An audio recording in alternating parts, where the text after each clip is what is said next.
Bonjour, cette leçon porte sur le modèle de Wilson, qui est une méthode théorique permettant de déterminer le nombre optimal de commandes que doit passer une entreprise pour pouvoir minimiser son coût de stockage. Pour pouvoir comprendre cette méthode, nous allons commencer par rappeler quels sont les différents éléments qui entrent dans le coût de stockage d'une entreprise. Le coût de stockage se compose de deux éléments. D'une part, le coût de détention du stock. Celui-ci se compose de tous les éléments engendrés par la seule possession du stock. Par exemple, la location des entrepôts où nous allons stocker nos marchandises, l'assurance de nos produits, l'amortissement des matériels comme par exemple des chambres froides, le coût des capitaux qui financent le stock. Donc ce coût de détention du stock dépend du niveau des stocks. Plus nous avons de stock, plus cela va nous coûter de le détenir.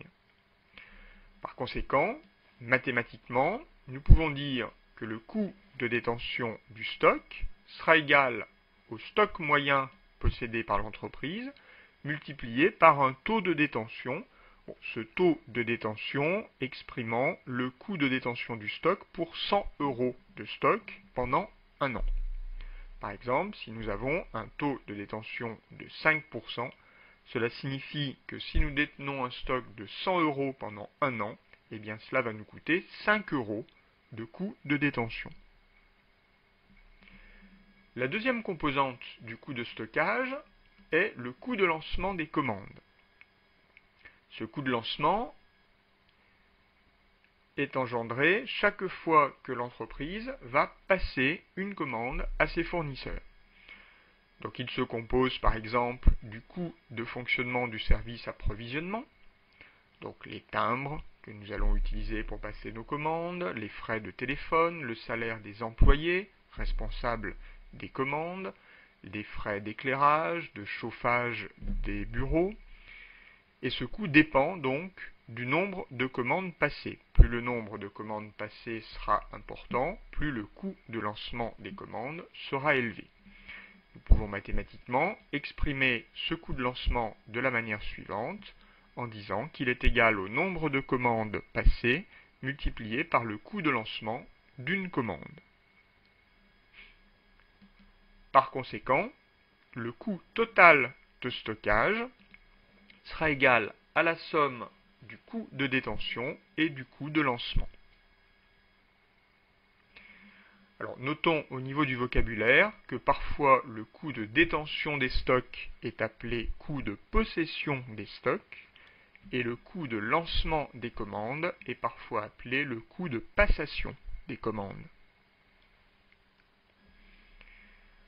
Comme nous l'avons vu précédemment, le coût de détention va diminuer quand le nombre de commandes va augmenter, alors que le coût de lancement des commandes, lui, augmentera avec le nombre de commandes. Par conséquent, notre coût de stockage se compose de deux éléments qui évoluent en sens inverse. Il va falloir donc essayer de minimiser la somme de ces deux coûts, et donc mathématiquement, la formule de Wilson qui nous permettra de trouver n étoiles, c'est-à-dire le nombre optimum de commandes permettant de minimiser notre coût de stockage, eh bien, ce nombre sera le suivant. Il est égal à la racine carrée de C fois T divisé par 2 fois P, avec grand C qui représente la consommation annuelle en euros du produit, c'est-à-dire les ventes de ce produit s'il s'agit d'une marchandise ou le coût d'achat de la matière première s'il s'agit d'une matière première. Petit t représente le taux de détention et petit p le coût de passation d'une commande. Nous allons illustrer ces éléments avec l'exemple suivant. Nous allons comparer le coût de détention des stocks de deux entreprises. Toutes deux commercialisent un même produit pour une valeur de 1 000 €. L'une s'approvisionne une seule fois en début d'année et la seconde passe 4 commandes identiques durant la même période. nous allons supposer que le taux de détention est de 10% dans chacune des deux entreprises, c'est-à-dire que 100 € de stock détenu pendant une année entraîne 10 € de frais. Donc nous allons supposer la consommation du produit régulière sur l'année et nous allons représenter sur un graphique pour chacune des entreprises l'évolution de son stock au fil de l'année. Pour la première entreprise, elle passe une seule commande en début d'année. Par conséquent, elle va commander les produits qu'elle va consommer pendant l'année, c'est-à-dire 1000. Au fil de l'année et au fil des ventes, son stock va diminuer pour atteindre 0 en fin d'année. Par conséquent, cette entreprise aura un stock moyen qui sera égal à 500. Pour la deuxième entreprise, la représentation sera légèrement différente. Cette fois-ci, nous allons passer 4 commandes pendant l'année, donc 1000 divisé par 4 égale 250, donc 4 commandes de 250 €. La première commande intervient en début d'année, le stock baisse pour atteindre 0 et intervient alors la deuxième livraison, qui refait monter notre stock à 250. Puis de la même manière, notre stock diminue. Quand il atteint 0, une troisième commande arrive, etc. Même chose pour la quatrième commande, et nous terminons l'année à 0. Dans cette entreprise, le stock moyen sera égal à 125, puisque le stock varie entre 0 et 250 de manière régulière.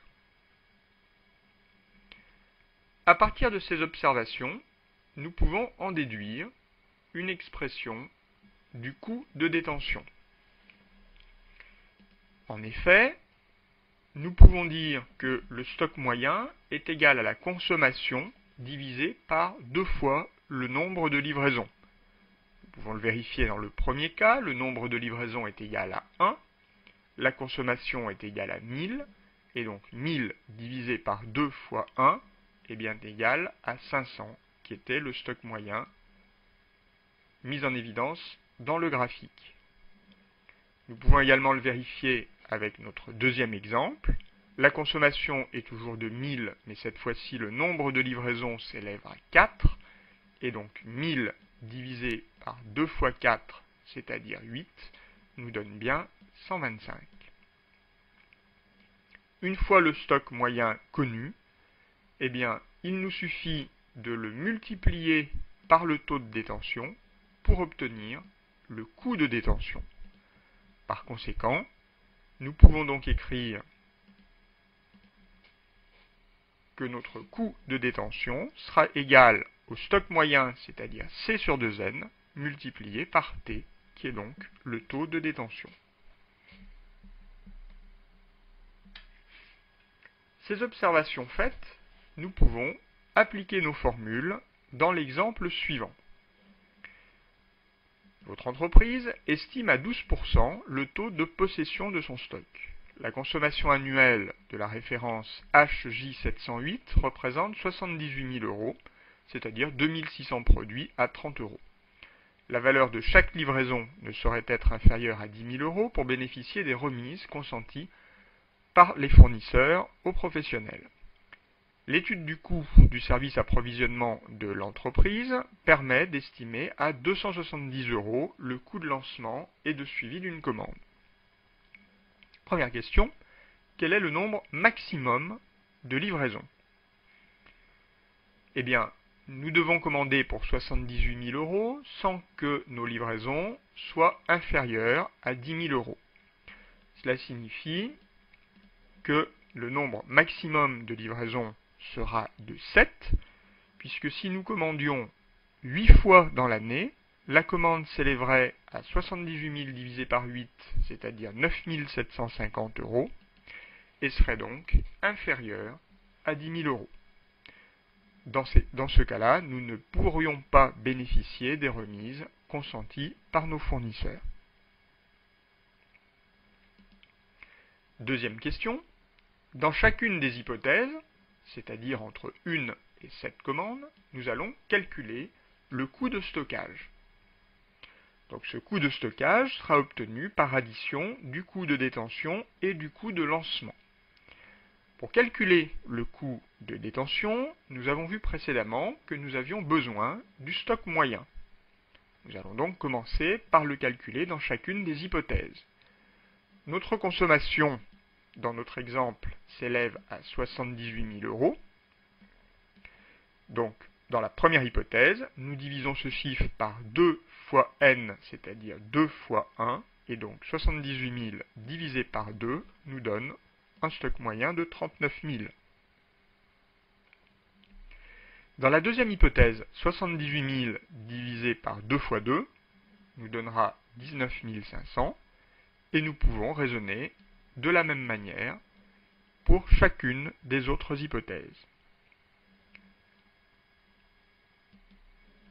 Une fois ce stock moyen obtenu, nous avons vu qu'il nous suffisait de le multiplier par le taux de détention petit t pour obtenir le coût de détention.